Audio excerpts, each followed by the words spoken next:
from the business capital of the world, this is the Podcast Business News Network. And we are with the CEO and founder of Gold Mine Thoughts. We're talking to Coach Barnes today about her work as a life coach and leadership development and how she can help you. Welcome back today. How are you doing? Well, and yourself. I'm pushing through a cold, but I'm here. I guess we could change the weather. Me too, as you can hear. So I apologize to all the listeners out there. I'm just a little under the weather and losing my voice. Just a cold, but I'm glad you're doing okay. Where are you off to? For those that don't know, on the live podcast, we're also live on Zoom. Are you going anywhere good for the weekend?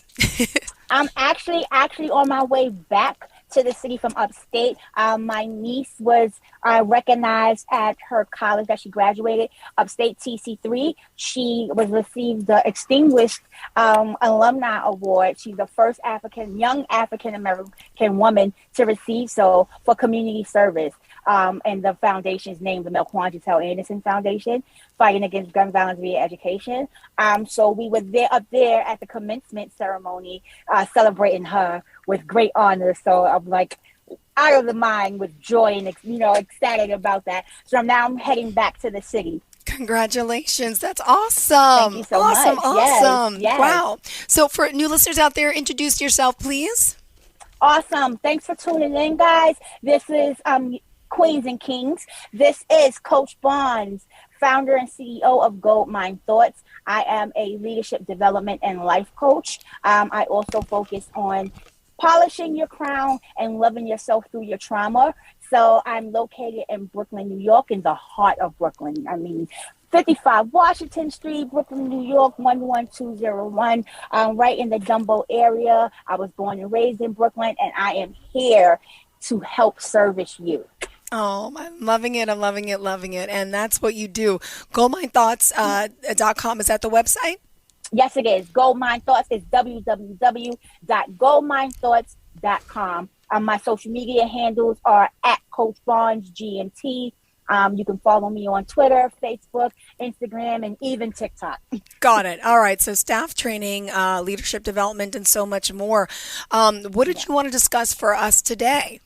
You know what, Jill, in the wake of everything that's going on, I really wanted to talk about trauma today. I wanted to talk about what it looks like to love yourself through the trauma. I wanted to talk about grief. I wanted to talk about how to be supportive of those who are going through a traumatic experience as well as grief. I just, thoughts and prayers, love, support out to those families in both Texas and Buffalo.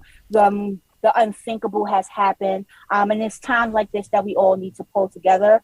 It's also times like this where the work that I do is so much needed, right? Because trying to process the unthinkable is so difficult because you don't know where to start. You don't know where to start, Jill. And being someone who has went through the traumatic effects that gun violence has had, I know it's like walking as a zombie. You're just in a state of, you don't know when you went to sleep. You don't know when you woke up. You don't know if you went to sleep. Yeah. You don't know, you can't even think of when the last time you drank water or whatever. Like the only thing on your mind is those last moments with your loved one. And so I wanted to talk a bit about what it looks like to offer support to someone who's going through such a traumatic state, and what it looks like to ask for support when you're the person who's going through a traumatic state like that. And a lot of that has to do with allowing yourself to cry. A lot of that has to do with recognizing you are human. You have to give yourself grace. You have to give others grace. And it's okay not to be okay. Yeah. Because right now we're not okay.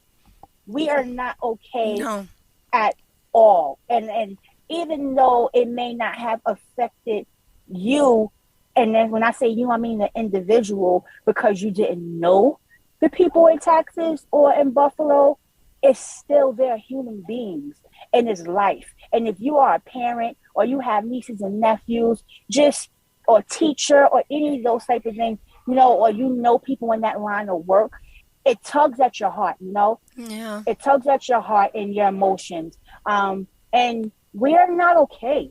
We're just not okay. And it's understandable. And I want everyone to know that it's okay to not be okay right now, because these things are not normal Yeah. and they shouldn't happen. And there's nothing you could do to prepare for it, Right, unfortunately. And then right, all these lives that are lost, these young lives. How do you right, make sense as a parent, to lose your child to, right. I mean, so much chaos. You In had such a manner. the shooting in Buffalo, then you have the shooting in Texas. It's like people being racist, and then killing Hmm. children. It's just baffling to me. And Right. I only pray that these families could get through. My goodness. And and it's gonna take a while.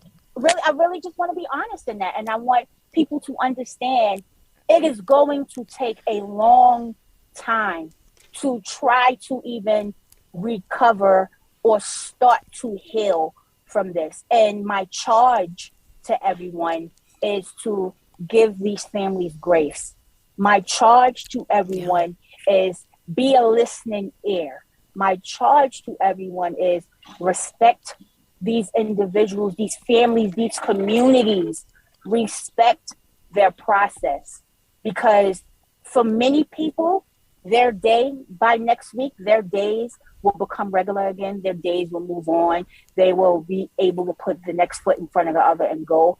But for these communities, they're going to be stuck in this traumatic experience for a while. And it's important that everyone understands that this experience carries for a long time. So it's not only what we can do now, it's what we can do later. And that is, even if you're telling a stranger you don't know, have a good day. Smiling at someone you don't know. But you never know what an individual is going through in their day. And your smile may be the one thing that brightens their day Yeah. or change their mind from making a traumatic decision that will affect so many other people. So it's important that we be kind to one another. We be kind to strangers, and we get so busy that we forget those little simple things. And I've done it myself. Like, I'm in my head a lot. I'm walking, thinking about all the things I'm planning and what I want to do, and I can walk past someone, and it could be someone I know and don't even recognize that I didn't stop to smile or speak at them. So I just want you to give yourself grace, but don't forget that we are all human, and that those simple interactions are extremely important. Yeah. And since COVID had happened, we have all been in these bubbles and isolated from one another. So we're relearning, Yeah. we're Mm-hmm. reconditioning our mindsets to Yep. get back out into society. So my charge again is love one another, smile at others, check in, Mm-hmm. and check in on yourself. Be okay with asking for support and help. And if you don't know what that is, journal down the things that's going in your mind so Yeah. that you can later look back at it, reflect, and maybe that'll help you understand or come to some type of conclusion of what it is that you need and what help looks like to you. Got it. Wow. Thank you. It's heavy, Jill. It It's is. heavy. It's heavy. And I thought it was really important that we spend today just, acknowledging the heaviness, because the work that we do, Jill, is so important. Both you and I, and we have this platform. It's really important that we let others and use this platform to let others know that we're here. Yeah. We're here.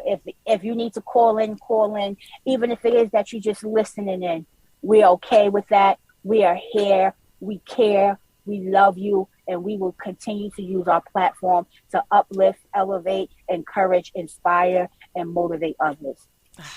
I love it. Your positivity is just, I wish everyone had it, right? Right. Right. It's just, I'm just thinking so my great niece and she's 4 years old, Melkenzie, she's been on this trip on the road with us.